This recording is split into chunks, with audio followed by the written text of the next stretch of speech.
Hey, this is Ted, mortgage agent in Toronto. This is a pre-approval budget video. This is an example of the budgets I do for my clients based on their situation after reviewing their documents. So here's the scenario for this video. There's one borrower and they've been pre-approved for a max purchase price of $500,000. Their total budget for both the down payment and closing costs is $80,000. They're a first-time home buyer.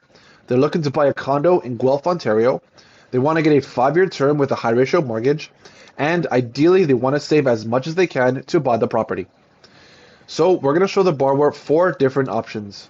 Now we're going to start at the top here, work our way down, and I'm going to explain each point as we go. First up, the amortization. This is the total amount of time the borrower is going to have to repay the loan.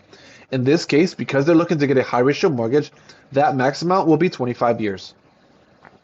Next, we have the interest rate. This is what the interest rate is going to be for that borrower for that 5-year term. This is an estimate based on the current market and can change at any time. Once they find a property they like and puts an offer on it, I'll find them the lender with the best mortgage and lowest interest rate for their situation. Now we get to the first-time homebuyer status. Like we mentioned, the borrower is a first-time home buyer, so they should be able to qualify for a rebate on their land transfer tax. Now we get to the property taxes. This is just an estimate after looking at properties in Guelph in the $500,000 range. Now we get to the property location. Like we mentioned, borrowers are looking to buy in Guelph, Ontario. Moving on, we get to the mortgage breakdown.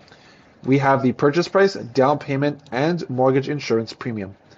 For the purchase price, we have 2 options at their max pre-approved amount. We have one at $475 and one at $450. This is to give the borrower a different range of purchase prices and an estimate of what their costs might be if they choose to buy something a bit less. Now we get the down payment. In the first option, this would be their minimum down payment on their max pre-approved amount.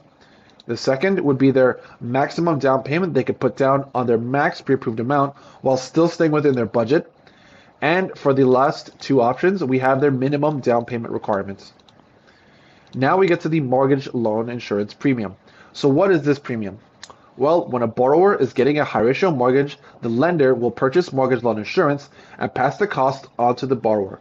The cost of this insurance is called the premium, and the amount varies on the size of the down payment. The lower the down payment, the higher the premium. In these 3 options, the borrowers would be committing the minimum down payment required on these purchase price amounts. So, as a result, their premiums would be much higher. To finish off, we have the total mortgage amount. So how are we getting these numbers here? Well, this is related to the premium. There are 2 ways to pay it off. Option 1, the borrowers can pay it in a lump sum, or option 2, which is what we're going to do here, is we're going to take that premium, add it to the loan amount, which is going to increase the total mortgage. For that calculation, it'll be purchase price minus down payments plus the premium equals total mortgage amount. And that's going to be the same equation for all 4 options. Now we get to the closing costs. First off, we have the down payment, just like we had above. We have an estimate of legal fees, tax on those legal fees, an estimate of an appraisal. Next, we have the land transfer tax with that rebate already applied. We have a tax on the mortgage insurance premium, which is going to be taxes on these here. And we have a buffer of $1,000 just in case some costs are higher than expected. And this is going to lead us to the total closing costs, which all stay within the borrower's budget of $80,000.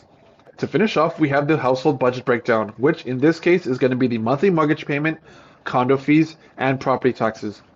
First, we have the mortgage payments. So this is what the mortgage payments are going to be based on the term length, amortization, interest rate, and total mortgage amounts. Next, we have the condo fees, which, just like the property taxes, are just an estimate after looking at properties in Guelph in the $500,000 range. And we have the monthly property taxes, which is this $4,000 divided by 12. Adding those 3 together, we have an estimate of the borrower's total home expenses for owning this property at these amounts here. As you can see, in 3 of these 4 options, we are trying to use as little of the borrower's budget as we can. This is going to result in higher mortgage payments, but they are going to save on their initial purchasing costs. Now the borrowers can connect with a realtor to go looking at properties knowing their max pre-approved amount. for any properties that they like, I'll create custom budgets specific for each property with different scenario options. This way, the borrower has an idea of different costs if they choose to buy that property. All right, so that's it for the video. Thanks for watching, and if you have any questions, feel free to reach out. Take care.